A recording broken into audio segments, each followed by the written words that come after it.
types of knowledge and skills. We want learning materials and experiences that really reflect students' cultures and experiences and perspectives. We want them to feel like learning is very meaningful. We also want them to feel a sense of belonging in their classrooms because we know this is the place where students are feel safe to take risks when they feel like they belong. And we want students to have agency in their literacy learning through collaboration and reflection. And as you are probably well aware, here in Oregon, we have two different literacy frameworks that pretty much form the foundation of our work to achieve that vision that every student is engaged in meaningful and affirming grade level instruction. So the first is the Early Literacy Framework that was published in 2022. It focuses on developing foundational skills, background knowledge, vocabulary, comprehension for K-5 students. And then the Adolescent Literacy Framework also guides our work. This was just recently published last year in winter of 2025. It focuses on building disciplinary literacy in secondary classrooms. So together, these two frameworks really form the foundation of our instruction. They each have a set of guiding principles, and together they kind of elevate a few central ideas. And we've color-coded them here with the ways in which they overlap. So these guiding principles really name that our students in Oregon are full of literacy strengths and potential. We know that we want to build spaces where students feel that they belong and that is a very crucial piece to their learning, literacy. We do believe that families and communities strengthen literacy learning. And maybe most importantly, we also believe that investing in our educators' knowledge and instructional skills is essential. So we want every educator to feel equipped with the skills and knowledge that they need to elevate literacy, no matter what grade level you teach and in every subject area. Okay, so humor me with this metaphor here. So I want you to take a look at this beautiful tree. Think of this tree as the meaningful, affirming grade level instruction that students experience in their school classroom, in your school classroom. This tree is lush, it is full, it is vibrant, just like your classroom. And this is where all of the rich learning takes place. And beneath all of these leaves is a really sturdy base that gives the tree strength and it determines its shape. And so that base here, that structure, is literacy. Literacy is really the foundation for learning in every classroom, no matter what the subject area and no matter what the grade level is. We all know that we need to build these literacy skills in and outside of your literacy block, and we need to elevate literacy in all of your subject areas. Right? Because we know that if we intentionally strengthen literacy in all of these content areas in school, then we're really strengthening students' academic experience overall. And one of the reasons that we actually know this to be true is because research tells us that literacy is truly essential for academic success in school. So studies have shown that when reading and writing is embedded into instruction as a way to deepen students' understanding of history or social studies or science or math, it leads to improved academic achievement in those content areas. Research tells us this is true. So what we want to do then is we want to elevate and teach literacy explicitly in every area, right? And what this is known as is disciplinary literacy. So as students become more fluent readers in upper elementary classes and in secondary grades, their literacy learning expands beyond the language arts classroom. It really takes center stage in a lot of different classes and disciplines. So we use this phrase, disciplinary literacy, to describe the strategies for teaching literacy skills across content areas. Each subject area has kind of a unique language, unique structures and texts that students have to be proficient in order to engage deeply and meaningfully with the content. So as students learn how to navigate some of these unique features, they come to understand that reading and writing in one subject area can look a little bit different than reading and writing in another. So by building literacy across content areas, students become adaptable, they become critical thinkers who are prepared to apply literacy practices across many different contexts. So when we say disciplinary literacy, what we mean is really just content area literacy, subject area literacy. Okay, so we're gonna do a quick activity. I want you to find a piece of scrap paper It can be a small Post-it even, or on the back of a paper that's in front of you. We're going to go analog here.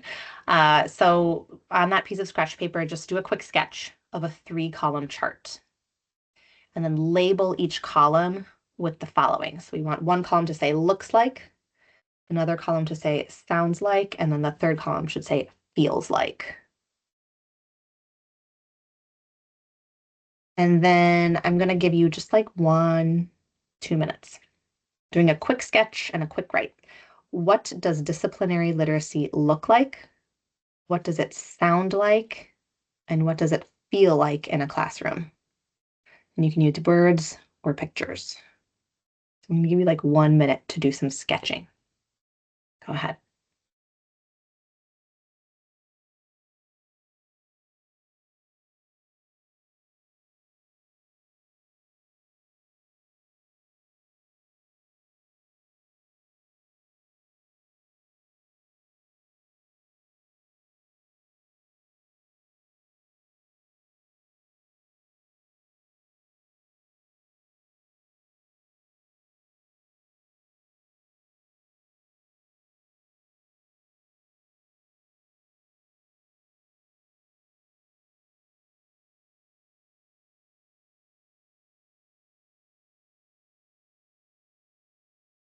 Okay, take about 30 more seconds.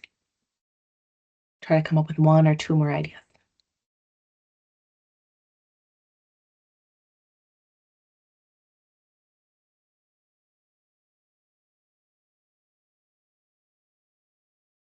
Okay, so before we think about our responses here, at the top of your screen, there is a little like react emoji area of your Microsoft Teams. So I want you to take a look at that and find that.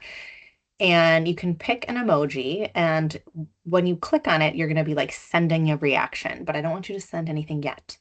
We're going to go over some ways that disciplinary literacy looks and sounds and feels like in classrooms. And if I say something that is similar to what you had written down or what you had sketched, you're going to pick a reaction and you're going to share it. Okay? All right. So does everyone have their see the reaction emoji area at the top of the Teams? Okay. So here's what we're thinking about disciplinary literacy. When we think about what disciplinary literacy looks like in classrooms, it looks like students reading authentic, discipline-specific texts. Go ahead and send your emoji if you had something similar to that, something about discipline-specific texts, like a lab report or a historical document. What about teaching students how to annotate or mark up texts? Did anyone have anything like that, or using graphic organizers or some sort of vocabulary tools? Okay, I see some thumbs ups. Great. What about anything like teachers doing some explicit modeling of reading strategies? Did anyone have anything like that? Okay. Did it sound like students using vocabulary words that are content specific? Okay, a lot of folks. Good. Maybe asking questions or answering questions. Okay. What about making an argument and like justifying their answer? You can put that. Good. And then it feels like something purposeful. Students feel engaged. Anyone have anything like that? Great. Yes. Clapping emoji. Yes, for engagement. What about feeling like curiosity or inquiry? Students are asking questions. They want to explore different ideas. Have anything like that? Great. Okay. Thanks for your thanks for the reactions here. This is what we want classrooms to look like and sound like and feel like when students are feeling authentically motivated because they're being challenged and they're learning new things. And that comes from us being really intentional with how we structure our literacy instruction. Okay, so today we're really going to focus on a few instructional practices that elevate literacy. And the first practice we're going to talk about is vocabulary. So we want to make sure that we are always teaching words that really matter. So we know that it's really important to dedicate a portion of your classroom lesson to explicit vocabulary instruction. And that can look two different ways, right? When we think about vocabulary instruction, we can do direct instruction in what a word means, right? And we can also do instruction around strategies that students can use to independently acquire vocabulary on their own, right? There's two different kind of elements of vocabulary instruction. But we know that when we explicitly teach students how to understand vocabulary meaning, but also how to say it and also what the words mean, we know that that strengthens students' content learning and retention across all subjects. We know it supports their learning across many different text types. We know it builds their word knowledge and also their word strategy skills. So that's really important for students to be able to do. When we think about what this can look like, well, we want to identify words that are critical and conceptually central for understanding a passage, right? So you're not just teaching any word, right? You're thinking about what words are really critical to find meaning in this passage. So it's a great practice to select one or two essential words to teach before you're reading a passage. And I'm sure many of you likely do this, right? But we want to have a word, like a simple word routine for introducing vocabulary. So providing a brief, simple, student-friendly definition, providing an example and a non-example, or perhaps a visual representation of what that word means. And then as you're reading, you also stop intermittently to briefly provide the meaning of additional essential words that are critical for understanding the passage, right? But intentionally introducing words before reading is a great practice. And then when you're thinking about the words that you want to introduce and explicitly teach, there's two different kinds of words, right? There's discipline-specific words like science words or so like words about history that students need to know to understand the passage or the text. But then there's also those academic words that we sometimes forget about. So words like argument or infer or interpret, those words need to be really explicitly broken down for students as well. And so those don't take on, those can be found in many different content areas, but they're just as important to kind of break down and really explicitly teach. So this also can look like teaching students how to derive meanings of unknown words using context. So you want to explicitly model how great readers might find clues in the surrounding sentences to help determine the meanings of the words that they don't understand. So a simple kind of protocol for this, or reading routine rather, is to mark up the text that is with the word that is not understood, and then teaching students to reread the sentence around that word, right? Read the sentence that the word is in, looking for kind of clues that help with meaning. And if that's still unknown, teaching students that after that, you go to reread the sentences before or the sentence after to look for more clues to figure out what the word's meaning. So explicitly modeling this, right? Saying, first I'll underline the word, then I will reread the sentence with the word obstacle in it, and I'm going to look for clues to what it means, right? So rereading the text in front of them and explicitly teaching them. Now we'll go to step 3 and reread the sentences near the word to look for clues about the meaning. So students need that type of explicit teaching with a routine such as this in order to understand how they can identify word meaning from the context of a authentic text. It's also helpful to teach students about the morphology of a word and how it can help them understand the meanings. So the morphology refers to the pieces of the word, right? So things like the prefix or the suffix or the root of the word. We call that the morphology of this word. And why is that important? Well, it can help them understand the meaning of the word. It can also help them understand how to pronounce the word and actually decode it. But teaching prefixes and suffixes help students derive those meanings. So knowing them can help them look at a multisyllabic word and recognize something familiar. So an example of this, of using the morphology would be if you're in a science class and showing students that the word endo is a Greek word for inside and exo is Greek for outside, right? So that when they look at the word endoskeleton, they can find meaning in that. If I know that the word endo means inside, that can help me understand that the skeleton is on the inside of this animal's body, right? And similar with exoskeleton, the skeleton is on the outside of the body. So explicitly teaching some of those Greek roots or those Latin roots can help them know and find meaning in future words when they see that in an authentic text. So practice 2 is all about modeling how experts think. We know research tells us that providing explicit instruction and modeling of comprehension strategies works to accelerate learning for students who need the most support. And doing these things helps to build transferable skills for students to use across texts and across tasks. So essentially, students are building their reading comprehension toolkits, and then they can carry those toolkits with them from one content area to the next and have numerous tools from which to choose to support their own comprehension development. So what does this look like in practice? Well, PNQR is an active reading strategy designed to help readers engage deeply, to help them improve their comprehension, and to monitor their understanding. Step 1 is to pause. Readers stop from time to time to consider what they're reading.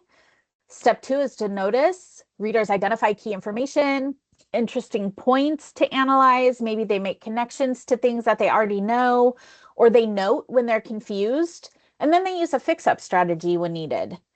Step 3 is questioning. So readers ask questions about the text to clarify their understanding or to deepen their engagement. And finally, react. Readers form a personal response or a connection or an opinion about what they've just read. So to make that visible, first the teacher models. The teacher reads the first section aloud, modeling how an expert in the field thinks and notices in the text. And then the students practice. And so the teacher has students apply the process to the remainder of the text, taking notes or stopping and jotting their thoughts. And then it's time for discussion. And so students are able to share their notes in pairs or small groups in order to deepen their understanding. And then they can share with the whole class. Research consistently shows that students need regular opportunities for extended discussion and writing about text and text meaning and interpretation. So when students talk and write deeply about what they've read, it moves them beyond surface level understanding. Providing these types of opportunities also promotes deeper comprehension. It helps students internalize their ideas rather than just recall them. And it also builds really essential thinking skills like analyzing evidence and questioning an author's choices and forming their own interpretations.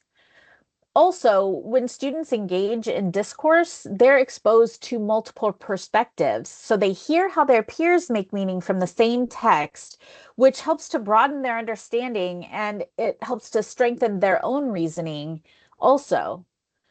And we know research shows that classrooms that regularly integrate rich discussion and writing experiences show significant literacy growth. So really, talking and writing about text meaning isn't an add-on. It's really a critical part of developing strong and thoughtful readers. So what does that look like? Again, we want to give students scaffolded opportunities to rehearse and extend their thinking about their reading. So the goal is to structure talk and writing so that every student has a way into an access point into deeper conversation about the text. So we begin with the setup. We give students a high-level comprehension prompt. We want to make sure that it's something that can't be answered just by recall alone. And this helps ensure that students have to engage in those higher order thinking skills like interpreting and analyzing or reasoning about the text.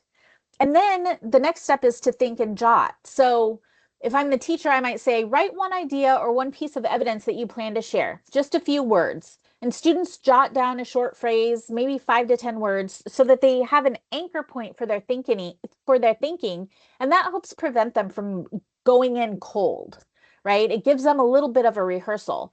And then we give them an opportunity for partner talk. So students share their thinking with a partner.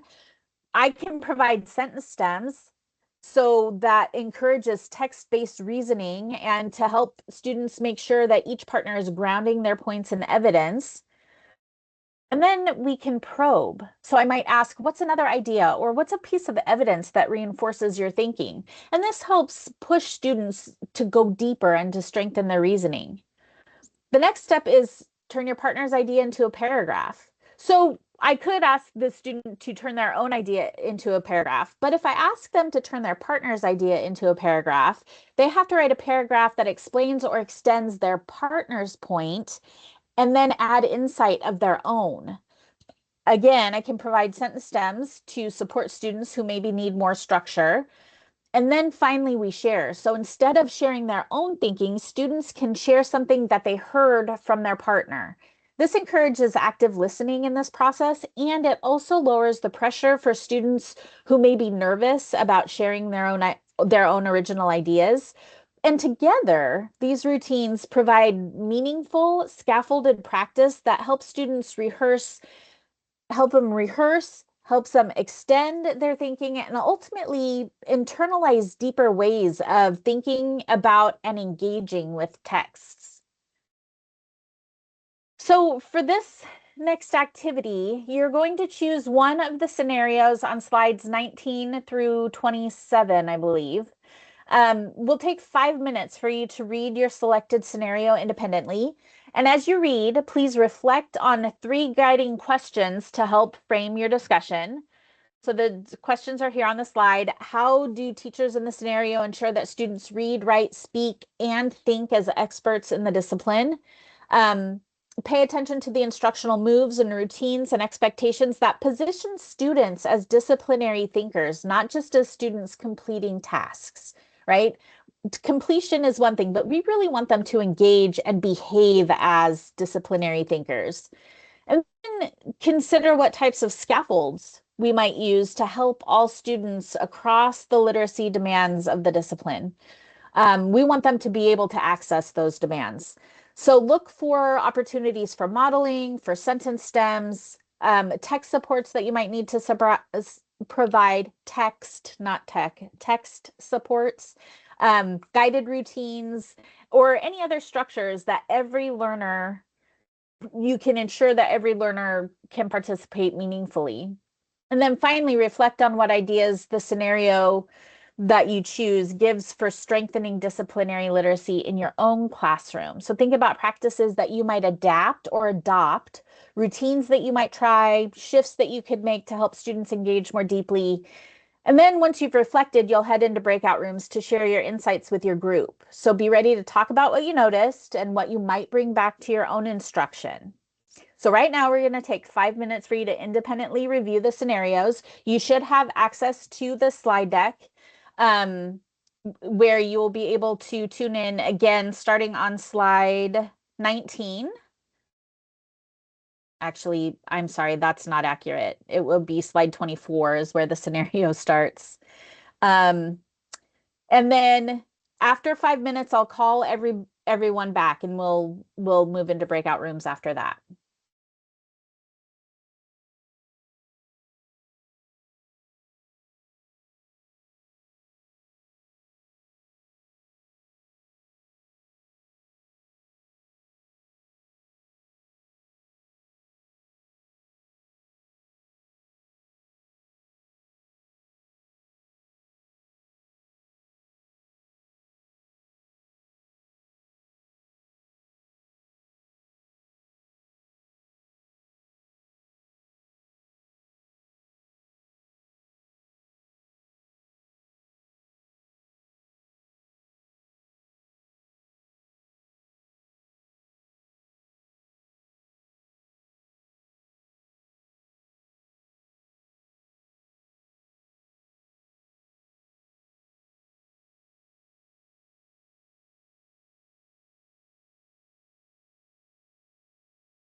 We'll take about 2 more minutes for slide review or scenario review.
Okay, so I'm going to zoom through the scenario slides to get to our breakout room slide. So for this next part of the session, you'll be moving into breakout rooms. And when you join your group, please start by briefly introducing yourself, share your name and the school that you work at, the grade level, or the subject that you teach. This helps everyone in the room sort of situate to the perspectives and contexts in the room.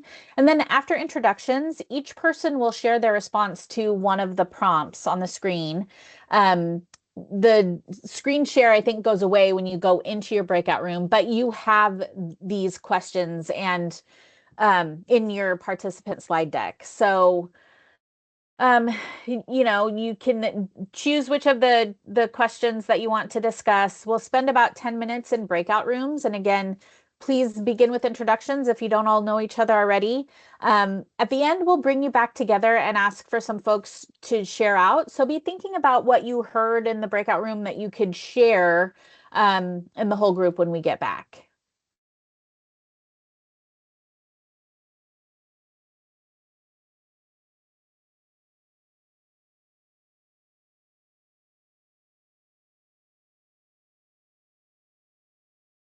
And we'll head into breakout rooms for 10 minutes, please.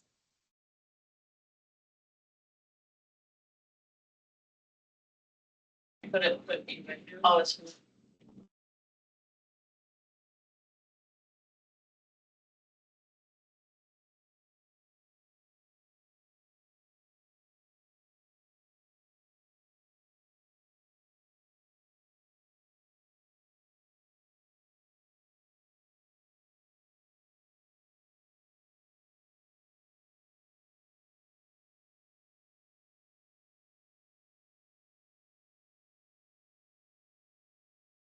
Good job, Tina.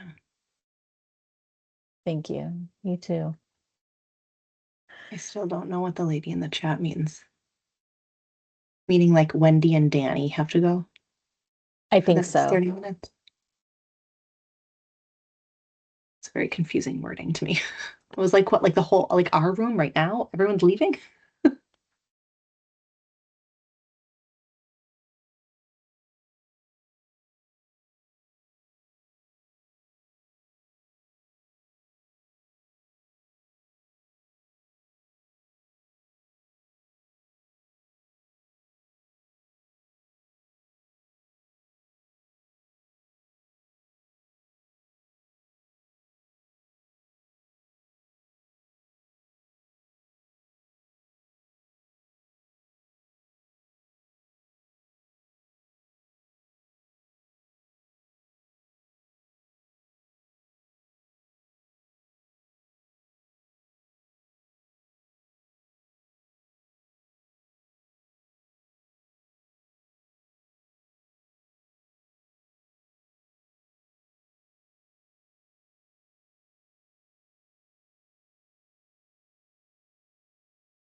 Do you want me to close the rooms?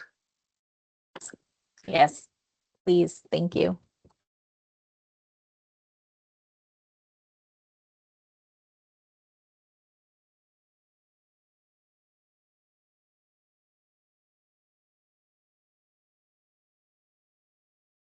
I'm having them do notes, but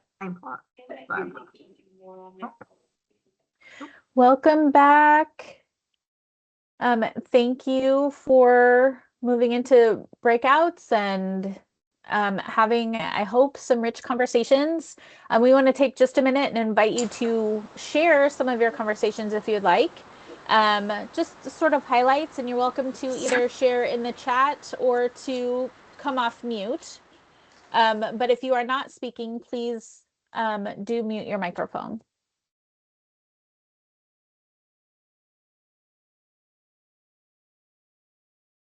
What were some highlights from your conversation?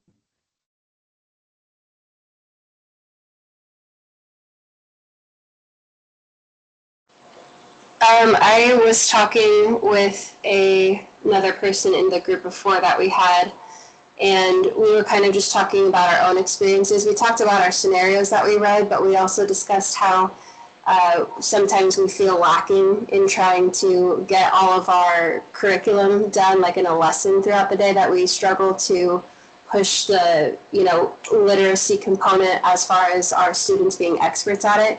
So I was telling my partner that I just felt myself, I needed to be a little bit stronger in that and maybe not be so concerned about getting through the material, but just going through the routine of how they need to take the reins of just, knowing the vocab and talking about it, putting it in sentences, having discussions about it, things like that. So we were just kind of talking about our own personal experiences in our classrooms. That's great. Thank you so much. And thank you for personalizing your share out, because ultimately that's what we want to come of this session, right? We want to highlight and make visible instructional strategies that hopefully you can pick up and take with you into your particular context. In the interest of time, I would invite you to again share in the chat, but I'm going to move us forward because we actually want to provide an opportunity for you to put some of this into practice in your own context. So for the next 15 minutes or so, you'll work independently on a reflection activity. We ask that you bring a lesson plan with you that you'll be using in your classroom coming up, and we would like you to review it through this lens of instructional visibility. Throughout this presentation, we've really tried to elevate ways to make teaching comprehension strategies visible, and we want you to have an opportunity to practice what we've been talking about.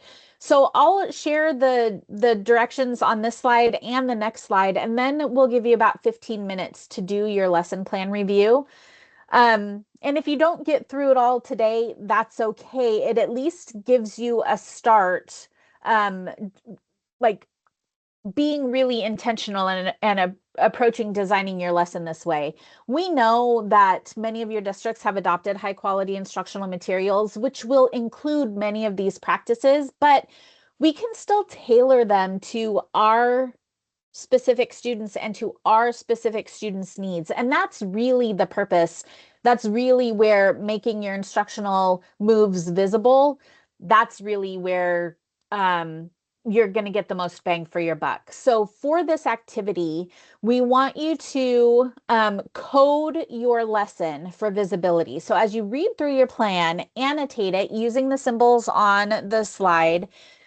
Mark V for explicit vocabulary instruction around those words that Katie mentioned earlier that you need to pick out and explicitly teach.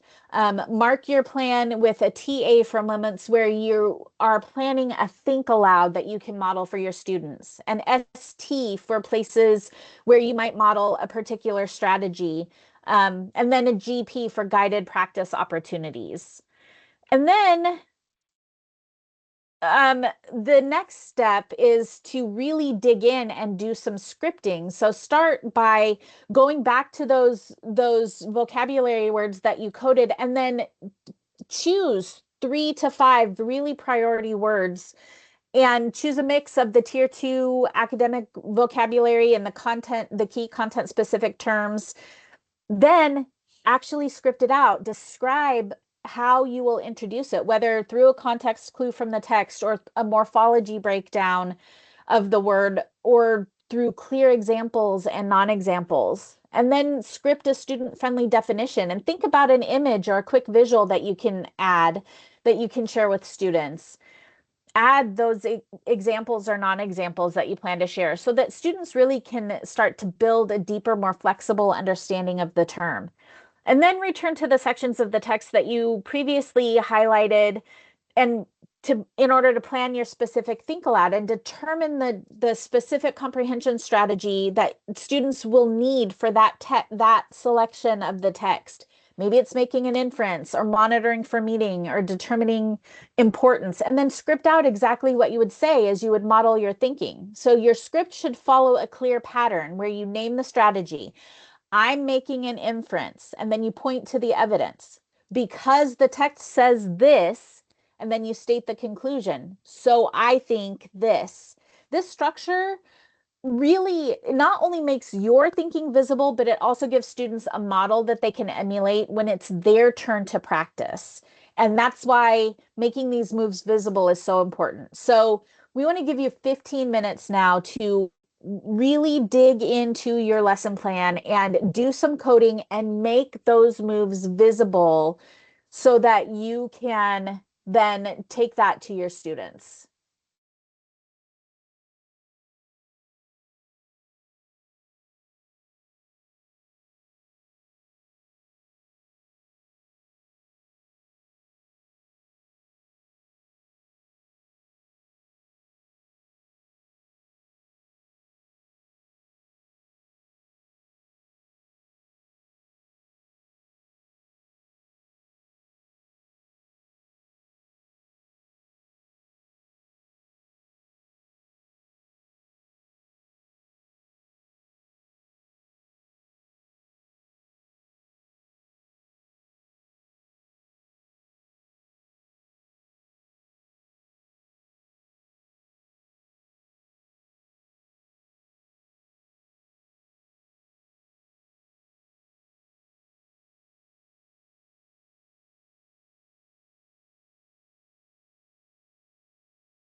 So we have about 5 minutes left in this lesson plan review time.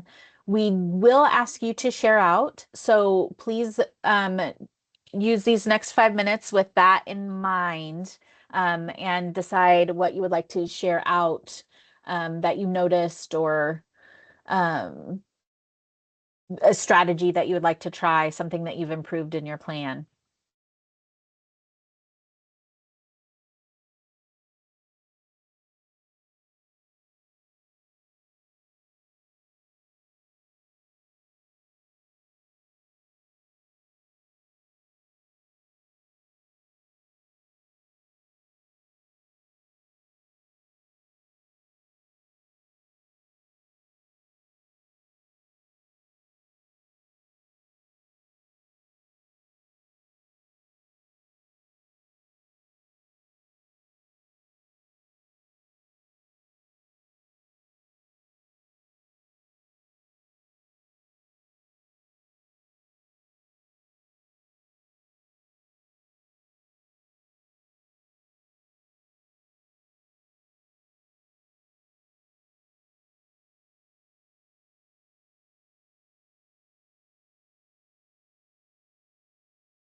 Okay, so we want to invite you back. Thank you for taking some time to review your lessons.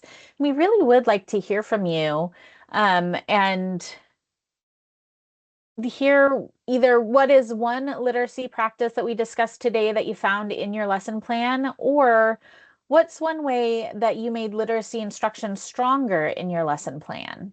So either one, but we would love to hear from you. And you can either share in the chat or please unmute and share out loud.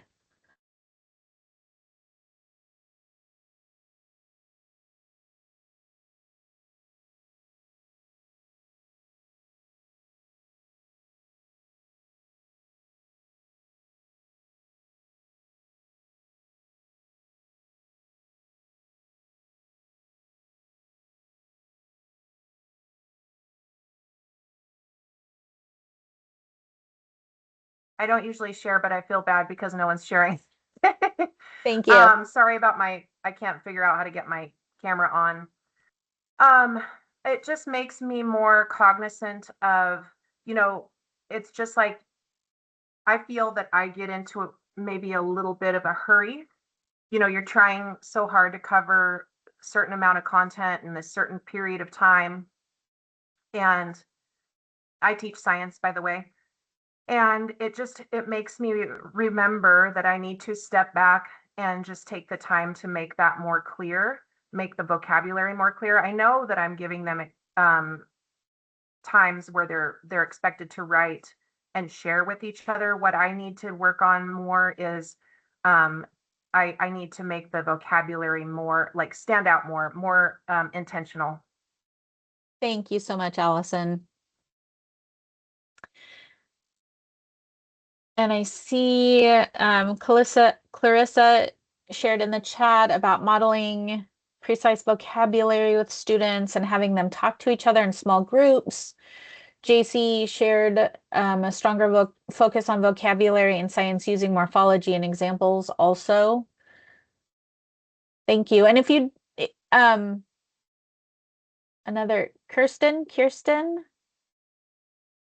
sorry if I'm mispronouncing your name. Names are so important. So I apologize if I said it incorrectly. One literacy practice that we'll continue to implement in our lessons is explicit vocab instruction. And Noelle, working on using sentence starters, using vocabulary words. Thank you so much. Really appreciate you sharing, and hopefully you found places where you already are doing these things, and then places where you have an opportunity to make visible your instruction. So this slide brings together 3 powerful practices that strengthen disciplinary literacy in any classroom: the explicit teaching of vocabulary, modeling expert thinking, and then building in the structured talk time. So if we start with the explicit vocabulary instruction, we want to reiterate that we want to make sure students have access to the words that matter most for understanding the text, both the discipline-specific terms and the cross-disciplinary academic words like analyze and justify. Using simple word routines like the Freyer model, where you have the student-friendly definitions and the examples and non-examples and an illustration, that helps students build real ownership of these terms, especially when they're the ones generating these things, because they're making those connections. So your Monday move here is to look ahead at your lesson plans and simply highlight the vocabulary that you plan to explicitly pre-teach. That small shift alone can make a big difference in student comprehension. And then the second practice is modeling how experts think. So students need to see what it looks like and sounds like when a scientist or a mathematician or a historian approaches a text. And this means thinking aloud and teaching students how to annotate or paraphrase, and really modeling the decoding or the evidence-based reasoning strategies that disciplinary experts use naturally. We already do these things. We need to make them visible for our students. So the Monday move here is to dedicate just 3 to 5 minutes in your next lesson to explicitly model how you read like an expert in your discipline. And then finally, the third practice is building in structured talk. So turn and talk opportunities before whole group discussion. Give every student space to process and to rehearse ideas and to practice using academic language. So providing discussion stems increases access because students know how to enter the conversation using the language of the discipline. And again, the Monday move here is easy. Replace just one hands up question with a structured partner discussion. That single change alone helps ensure that every student, not just the few volunteers, has an opportunity to think and speak and reason with the content. So together, these practices, explicit vocabulary instruction, expert modeling, and structured talk, help to create an environment where students can read and write and speak and think more confidently, in your discipline.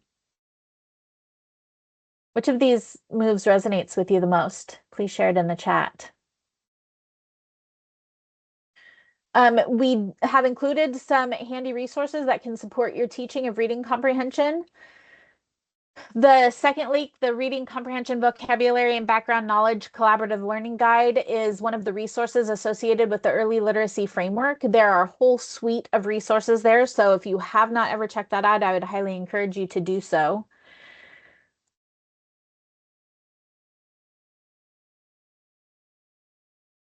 And we want to, I see some responses in the chat. Thank you so much for sharing. And we want to provide an opportunity for you to ask questions if you have any just before we close out. Thank you so much for joining us this afternoon. We really appreciate it. Our contact information is here on this slide. Please don't hesitate to reach out if there's ever anything we can do to support your work.